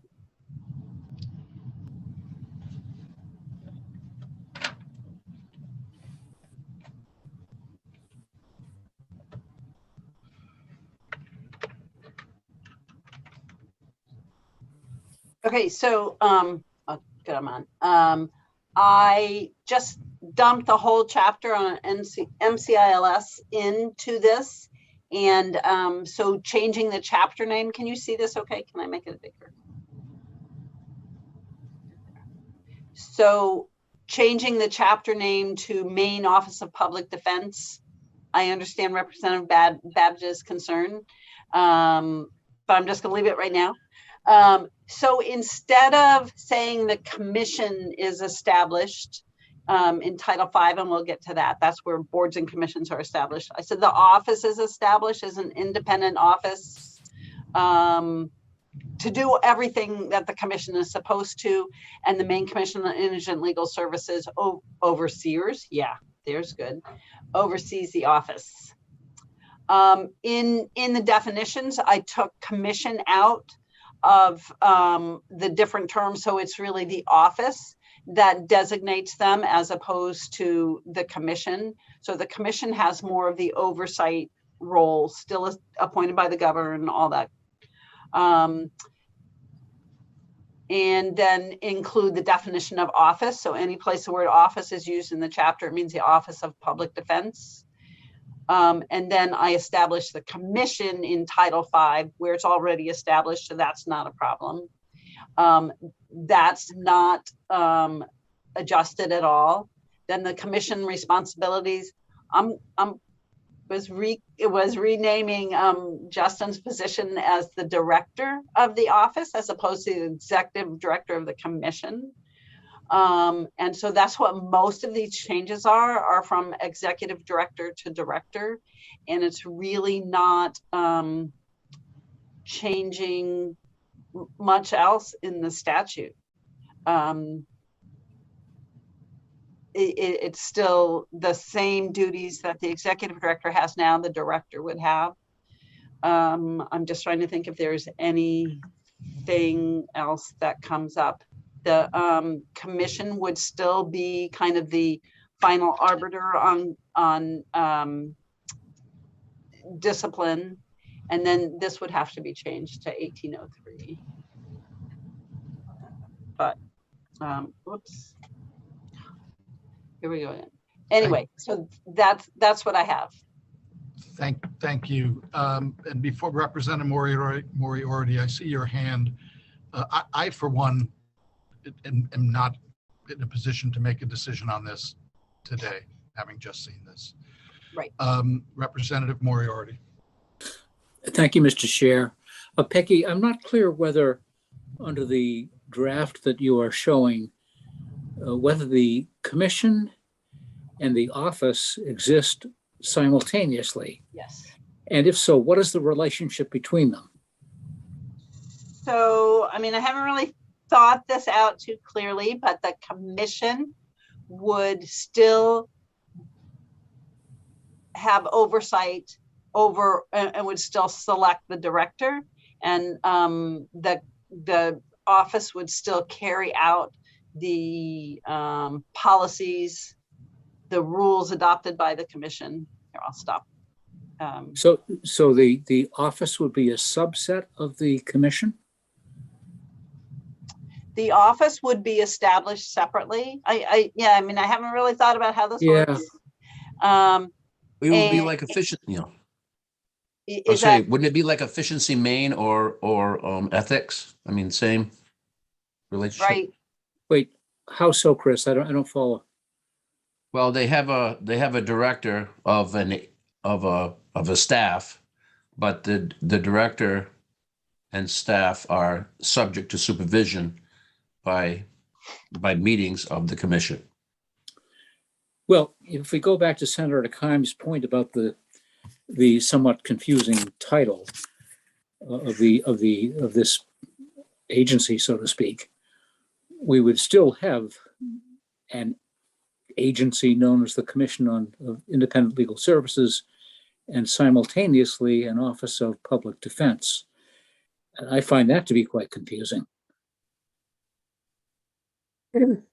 I put this together without having a back and forth with Senator Keim, and I wasn't changing the commission's name, but maybe it should be changed as well. In talking or in emailing with Justin Andrus, he didn't feel that the structure needed to be changed, and I don't think this really changes the structure. No, I agree. Yeah. I'm strictly at a level of terminology. I know. I mean, this is something we did this morning, so I'm sure there are lots of things that could be improved, and maybe there's a better way to do it. But I know Senator Khan wanted this issue out there for you to think about. And I see other hands up. I'm just going to make a suggestion before I begin to call on people in the order that I saw their hands come up. Again, this has just been presented, and I personally am not in a position. I think it's more complicated than it has just been set out. I think it needs additional thought and work. I'm happy to look at it in some of the time we have on Friday, but I see hands up with questions and comments, but I, for one, am not going to do any. I am not moving forward with this today. And I will go to Senator Sanborn, followed by Senator Keim and Representative Reckitt. So Senator Sanborn. Thanks. I think that it would be wrong to call the commission a state agency. It's a board. And so just the same way, like the main health data organization is overseen by a board, and also has a director. It's an office that has a board that oversees it. So I think we've got the structure correct. I think the words do matter. I hope that we can take an open mind to this, because I think this is a place where we could actually leverage words to improve our budgetary chances. And I think that's what we're hearing from Senator Keim, and I wish we would listen to that, because this needs to be a 2/3 budget that we have asked for a lot of money for this really critical function of our state. And if this is going to help, I think we should listen to it. But I wanted to address Steve's issue about whether this has an agency and an office that are separate. And I think the word agency is incorrect with regard to the commission. It's a board. It's not an agency or an office, it's a board. And I use that as a placeholder, that's all. Okay. So I think Peggy's got the lingo correct here, and it's in a separate part of the statute where all the boards and commissions are created. And we have a lot of examples of those types of independent offices with a board that oversees its daily operations. Thank you, Senator Sanborn. Senator Keim. Yeah, I wanted to just bring up one of the other things that's confusing about the way we currently have our structure named, and that's that we always talk about funding for the commission and funding for the commission, but the commission is really that board, and then it's the office that gets all the funding. So even for myself, as I've referred to it, I understand those are all commissioners, which we call the commission, and yet it's a completely separate, the active part of that is completely separate. And I did have one other idea on the name, if it would make it seem more accurate, but still more understandable to people in general, is the Office of Public Defense Services, which, that's what we're doing, and we'll always do, right? We'll always have services that we're providing for public defense. So that would be an idea if that's more palatable. I just think that people in general automatically understand what public defense is. And so we're more accurately describing it if we try to help people understand what we're trying to fund and what we're trying to do with this organization. And I never expected anyone to vote on this today, but I wanted it to get out as soon as possible, because I think, even just my conversations this week, as I said, made it seem important. Thank you. And I appreciate that. And I appreciate the discussion. I am also slightly concerned that this is a subcommittee that was put together to review the errors bill. And we're missing members of the committee as well. Representative Reckitt. You're muted, Representative. Coughing and trying not to share it with you. First, I wanted to thank Senator Keim for her proposition, which I think has merit. And I had only raised my hand because when we were talking about the wording of it, somebody brought up that we had to insert the word legal, and I wanted to know what Senator Keim thought about that before we proceeded with discussion. And I don't need to know that now because I like what you just proposed, Senator Keim, as an alternative that does the same thing as what I had worried about. So anyway, I'll be quiet now, and whenever we get to talking about this with the whole committee, I'd be happy to do that. Thank you. My suggestion at this point is, and I understand your lack of availability on Friday, Senator Keim, but I also think that the committee has heard you, or those that are present today, have heard you very clearly for your reasoning on the name change. And I understand that. I also understand some of the concerns on the other side. I'm going to recommend that we take this up in the time that we have available Friday, perhaps have it on the calendar, which it is not for today. And I would entertain, unless I hear, if there's a strong objection, I would entertain a motion to adjourn the subcommittee meeting on the errors bill. Senator Keim. Senator Keim, I saw your hand up. Yes, I'm making the motion to adjourn. Okay, and now I see lots of hands flying around. Before we adjourn, Soupy, you had something? We cannot hear you, Soupy. My apologies on that. I'm a rookie here. I don't want to extend this any longer other than to tell you I won't see you again. Friday is your confirmation hearing at 1 o'clock. I know we're talking about 3, but I wanted to say it to this group because it's a hybrid meeting. It's the judge will be here in person, if that makes any difference to you. I just wanted you all to know that. We did do something a little different. So if you are going to be in person and you can bring your laptop here, we would suggest you do that so we can see your face. You will turn your sound off, but just to see your face. So I don't want to take any more time, but I just wanted to say that. Thank you, Soupy. Senator Sanborn.